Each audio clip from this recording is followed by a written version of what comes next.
What happens when a city built on accessible funds suddenly prices out everyone who made it famous? Formula One promised Las Vegas a billion-dollar economic boost, global prestige, and a flood of wealthy tourists. Instead, hotel rates jumped 400%, small businesses watched foot traffic collapse by 23%, and the Strip transformed into a barricaded construction zone for weeks. While race organizers tout massive economic gains, the numbers tell a different story. Tourism dropped 7.2%, despite F1's arrival. Locals face gridlock for months, and the average visitor simply stays home. Is this glamorous event actually killing the golden goose? Let's break down what's really happening to Vegas. The price explosion. When Vegas became unaffordable. MGM Resorts just released their November pricing, and the numbers should make every Vegas regular pause. The average 3-night stay across their 9 properties during the F1 race weekend hits $1,624 for the cheapest available rooms.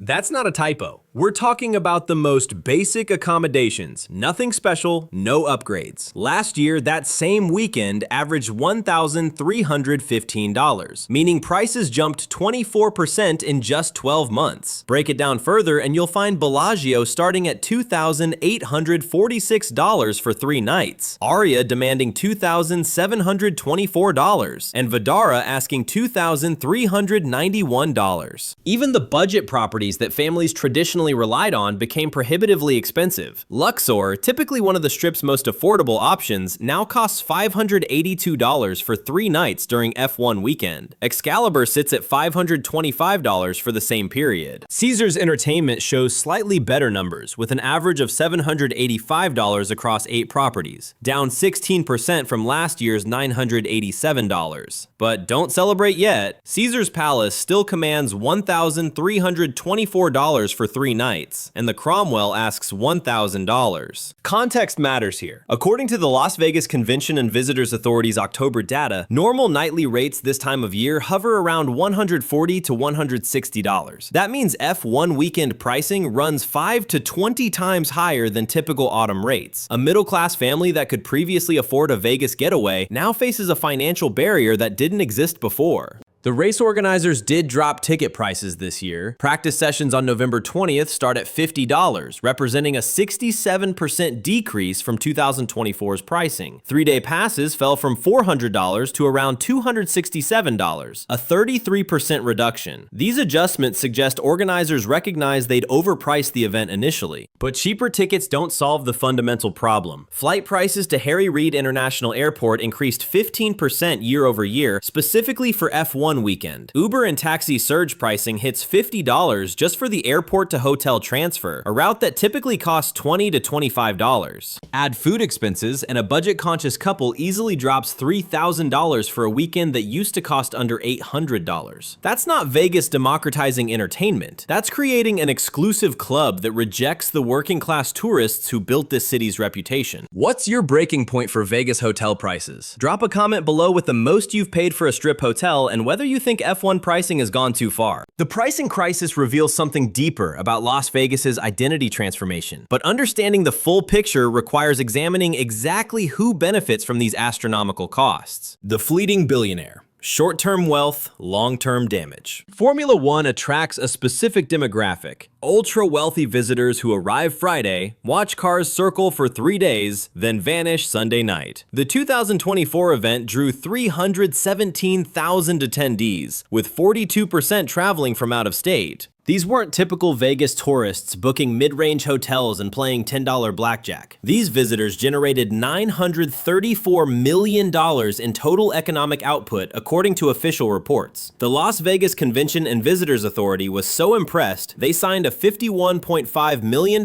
deal to secure F1 through 2032, projecting the 2025 event would exceed $1 billion in economic impact. Those numbers sound transformative. Imagine what $1 billion could do for Las Vegas's economy annually. Except economists who actually study sports event impacts are calling these projections grossly inflated. A March 2025 analysis from LV Sports Biz tore apart the official numbers. The $934 million figure represents gross spending, not net economic gain. When you subtract government subsidies, diverted tourist dollars that would have been spent anyway, cleanup costs, infrastructure expenses, and opportunity costs from closed businesses, the real boost boost to Las Vegas's economy drops to somewhere between $200 to $300 million.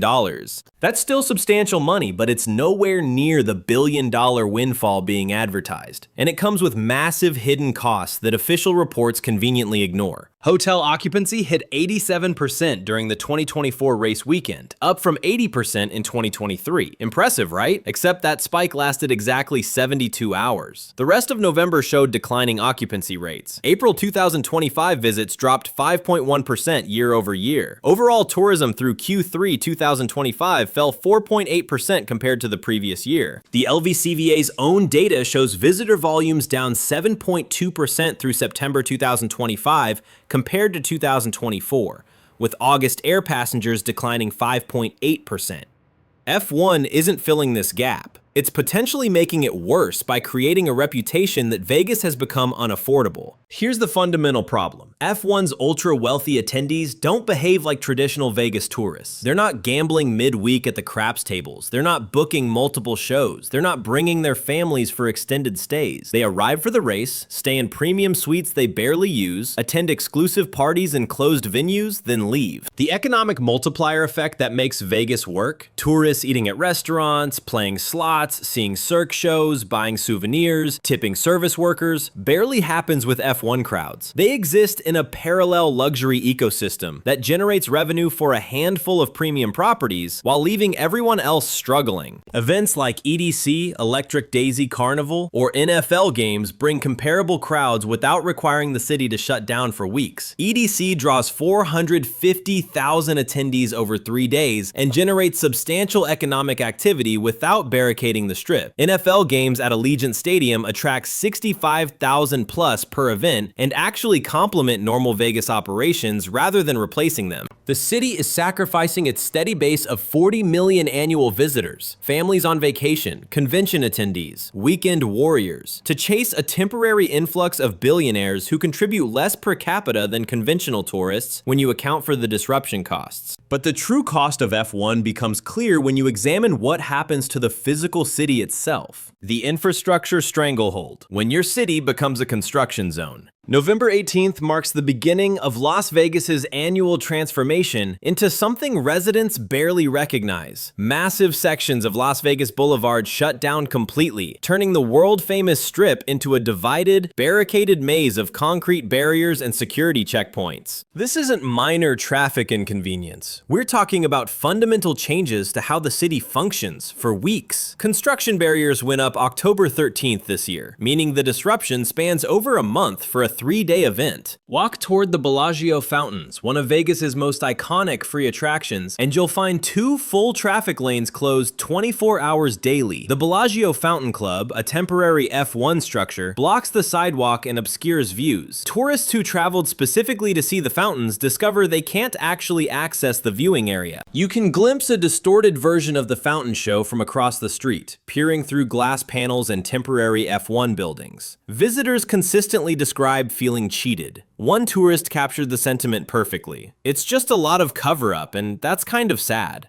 Ace-on Young data from the 2024 event revealed foot traffic to Strip-adjacent retail plummeted 23.4% during closures. Mom-and-pop businesses absorbed the worst damage. September 2024 News 3 LV reporting showed owners bracing for the annual disruption, with many stating 2024 was substantially less chaotic than 2023's nightmare, though still devastating. Deliveries halt completely in affected zones. Employees can't reach their workplaces. Non-F1 tourists actively avoid Vegas during this period because navigating the Strip requires hiking 3 miles and passing through multiple security checkpoints just to reach your hotel. Small business owners went beyond complaints and filed actual lawsuits against F1 and Clark County over lost revenue. Batista's Hole in the Wall and Jay's Market, represented by spokesperson Lisa Mayo, sued claiming they were blindsided by the extent of disruptions. Mayo stated directly, "They didn't talk to any of our business owners about it." Mayor Carolyn Goodman took her concerns to a Clark County Commission meeting, telling leaders that some business owners lost more money during 2024's race than during the inaugural 2023 event. That's remarkable. The disruptions are getting worse, not better, as F1 establishes its presence. The setup goes far beyond simple road closures. Massive grandstands rise in front of the Venetian. Pit lanes literally swallow the Bellagio fountains, transforming them from public attraction to F1 backdrop. These structures force elaborate reroutes that compound traffic nightmares. Taxi drivers avoid the entire zone if possible. Rideshare prices double or triple. Even the Las Vegas monorail skips stops in construction areas. Social media captures the frustration perfectly. One October 2nd post called for shutting down Las Vegas during F1 and Thanksgiving, expressing exasperation over ongoing construction messes. Another visitor posted about paying $1,800 just for flights in a basic room, calling the entire experience a ripoff. These aren't isolated complaints. LVCVA visitor surveys show 28% of out-of-town visitors in October cited traffic fears from events as a deterrent to booking Vegas trips, up dramatically from 19% the previous year. Live traffic reports during F1 weekend show the strip grinding to a complete standstill. Fox 5's traffic rover captured bumper-to-bumper congestion extending for miles, with frustrated drivers trapped in gridlock that wouldn't exist during a normal November weekend. The physical costs are staggering. Building and tearing down the temporary racetrack costs $100 million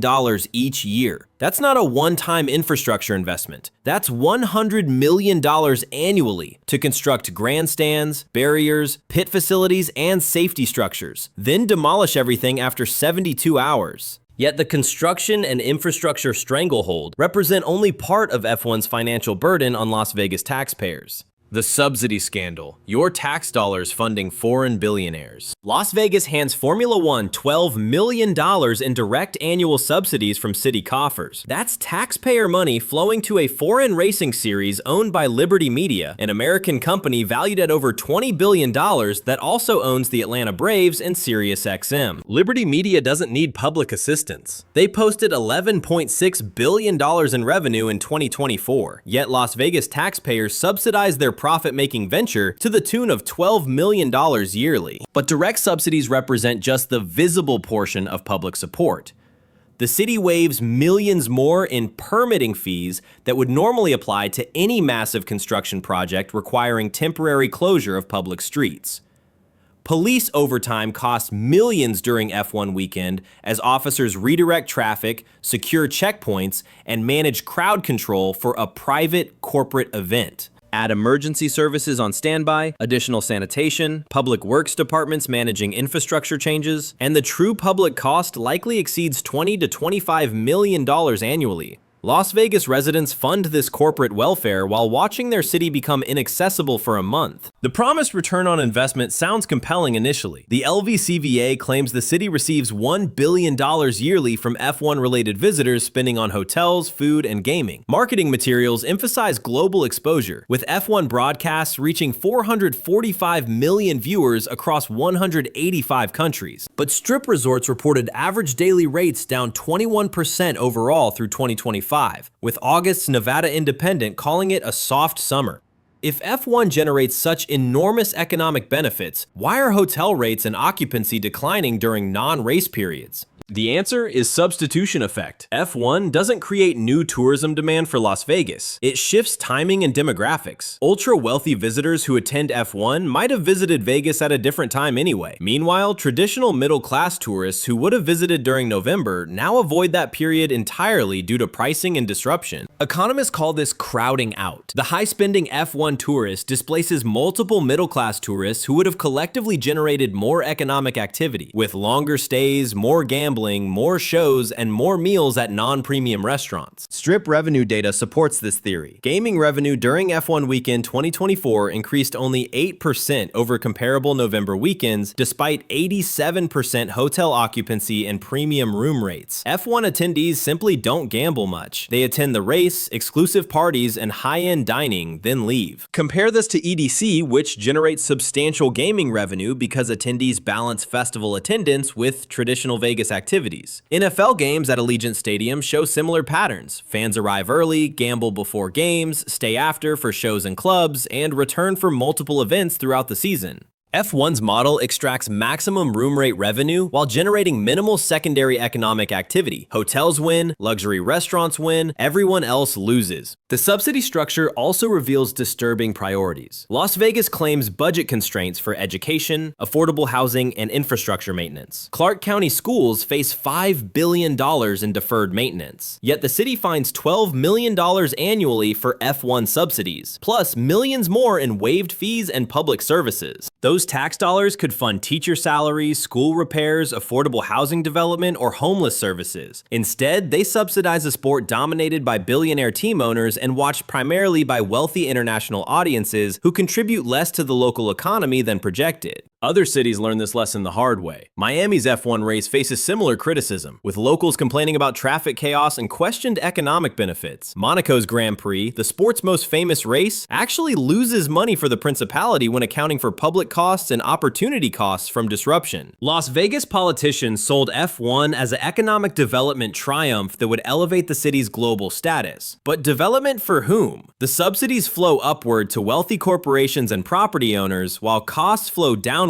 to taxpayers and small businesses. This becomes even clearer when examining what's happening to Las Vegas's tourism industry overall. The tourism collapse, killing the golden goose. Las Vegas built its empire on volume tourism. Millions of middle-class Americans taking affordable weekend trips to gamble, see shows, and eat well for reasonable prices. That model generated consistent revenue for decades and created hundreds of thousands of jobs. F1 represents the opposite philosophy: attract fewer, wealthier tourists who spend more per capita during shorter stays. Sounds logical in theory. Reality tells a different story. Visitor volumes dropped 7.2% through September 2025 compared to 2024, per LVCVA data. August air passengers declined 5.8% year over year. April 2025 visits fell 5.1%. Overall tourism through Q3 2025 was down 4.8% compared to the previous year. These aren't minor fluctuations. These represent systematic tourism decline despite adding a supposedly billion-dollar event. Las Vegas is actively losing visitors while hosting Formula One. Several interconnected factors drive this collapse. First, the pricing crisis we discussed earlier isn't limited to F1 weekend. Hotels increasingly price themselves out of reach for middle-class travelers, even during off-peak periods. Average daily rates rose 15% across the Strip from 2022 to 2024, while middle-class wages grew just 4% during that period. Second, Vegas's reputation is shifting from affordable fun to expensive and exclusive. Travel forums, social media, and word of mouth increasingly describe Las Vegas as overpriced. When people share $2,800 hotel bills for basic rooms or $1,800 travel packages for a simple weekend, it deters potential visitors. Third, convention tourism. Historically, 20% of Vegas's visitor base declined as F1 disruption creates scheduling conflicts. November was traditionally prime convention season. Now convention planners avoid November entirely, knowing their attendees will face inflated prices, traffic chaos, and limited availability. Fourth, family tourism collapsed. Vegas tried attracting families in the 1990s with mixed success, but maintained a solid family market segment. F1 weekends price families out completely. A family of four faces $6,000 plus costs for a weekend that previously cost $1,500. They simply go elsewhere: Disneyland, beach resorts, or national parks. Fifth, international tourism, which represents 20% of visitors and generates disproportionate spending, declined 6% through 2025. International travelers increasingly choose Dubai, Singapore, or Macau for gaming and entertainment. These cities offer comparable experiences with better infrastructure, cheaper flights from Asia and Europe, and less chaos. The data reveals something troubling. Las Vegas is losing its core customer base while failing to replace them with the ultra-wealthy tourists F1 supposedly attracts. You can't build sustainable tourism on 3 days of billionaires when you're losing 40 million middle-class visitors throughout the year. Clark County tourism employment fell 3.2% in 2025, representing roughly 6,500 lost jobs. These aren't temporary fluctuations. These are hospitality workers, dealers, servers, and entertainers permanently leaving the industry because Vegas no longer generates sufficient volume to maintain staffing levels. Restaurant revenue on the Strip declined 8% year over year through Q3 2025, excluding F1 weekend. Buffet closures accelerated with iconic venues like Bally's Sterling Brunch shutting down. Mid-tier restaurants struggle while ultra-premium restaurants serving F1 crowds thrive briefly, then face empty tables the rest of the year. Retail at Strip properties dropped 12% in 2025 compared to 2024. Foot traffic matters for retail, and F1's construction barriers plus declining overall tourism devastate shopping outlets. Premium luxury brands survive on F1 weekend sales, but mid-range retailers close locations. Show attendance fell 9% through September 2025. Major productions like Cirque shows played at half-empty theaters outside peak weekends. Performers face pay cuts or show closures as producers can't maintain operations with declining audiences. The golden goose metaphor fits perfectly. Las Vegas possessed a remarkable asset: 40 million annual visitors spending modestly but consistently, generating reliable revenue streams that supported diverse businesses and hundreds of thousands of jobs. F1 chases larger individual transactions from fewer visitors while slowly killing the ecosystem that made Vegas work. Every closed buffet, every reduced dealer shift, every dark theater, every struggling small business represents part of Vegas's foundation crumbling. You can't replace an ecosystem with a 3-day spectacle, regardless of how much billionaires spend during those 72 hours. The question becomes, can Las Vegas reverse course before permanent damage occurs? Formula One promised prosperity but delivered disruption. Tourism is down, small businesses are struggling, and Vegas is pricing out the visitors who built this city. The numbers don't support the hype. Is chasing billionaires worth losing everyone else? Share your thoughts below and subscribe for more economic analysis that cuts through the marketing spin. I'll see you next time.